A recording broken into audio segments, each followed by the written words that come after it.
പകുതി വില തട്ടിപ്പ് കേസിൽ ഇഡിയുടെ ചോദ്യം ചെയ്യൽ പൂർത്തിയായി. കോൺഗ്രസ് നേതാവും സ്പിയാഡ്സ് ചെയർപേഴ്സണുമായ ഷീബ സുരേഷിനെ ഇഡി ചോദ്യം ചെയ്തത് 10 മണിക്കൂറാണ്. ബാങ്ക് അക്കൗണ്ടുകൾ, സാമ്പത്തിക ഇടപാടുകൾ സംബന്ധിച്ച രേഖകൾ ഉൾപ്പെടെ ഇഡി പരിശോധിച്ചു. തുടർ നടപടികൾക്കായി രേഖകൾ കസ്റ്റഡിയിലെടുത്തു. വിവരങ്ങളുമായി സുബിൻ തോമസ് ചേരുന്നുണ്ട്. സുബിൻ, ഇഡിയുടെ ചോദ്യം ചെയ്യൽ പൂർത്തിയായിരിക്കുകയാണ്. ലഭിക്കുന്ന വിവരങ്ങൾ എന്തെല്ലാമാണ്? ഇന്ന് രാവിലെ 10 മണിയോടെയാണ് കുമളിയിലെ ഷീബ സുരേഷിന്റെ വീട്ടിൽ ഇഡി ഉദ്യോഗസ്ഥർ പരിശോധന ആരംഭിച്ചത്. 10 മണിക്കൂറോളം ഈ പരിശോധന നീണ്ടു. പരിശോധനയിൽ നിർണായകമായ രേഖകൾ ഇഡിക്ക് ലഭിച്ചിട്ടുണ്ട് എന്നുള്ളതാണ് നമുക്ക് ലഭിക്കുന്ന വിവരം.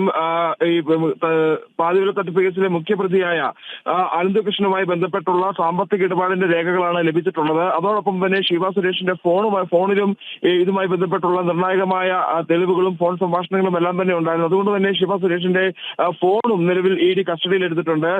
കൂടാതെ ഈ പരിശോധനയിൽ ഷീബയുടെ സാമ്പത്തിക സ്രോതസ്, അതുപോലെ തന്നെ ബാങ്ക് അക്കൗണ്ട്, ബാങ്കിലുള്ള ക്രയവിക്രയങ്ങൾ, അത്തരത്തിലുള്ള കാര്യങ്ങളെല്ലാം തന്നെ പരിശോധനയുടെ വിധേയമാക്കിയിട്ടുണ്ട്. ഇതുമായി ബന്ധപ്പെട്ടുള്ള രേഖകളും ഇഡി സംഘം ശേഖരിച്ചിട്ടുണ്ട്. തുടർ നടപടികൾക്കായാണ് ഈ ഒരു രേഖകളെല്ലാം തന്നെ ശേഖരിച്ചിട്ടുള്ളത്.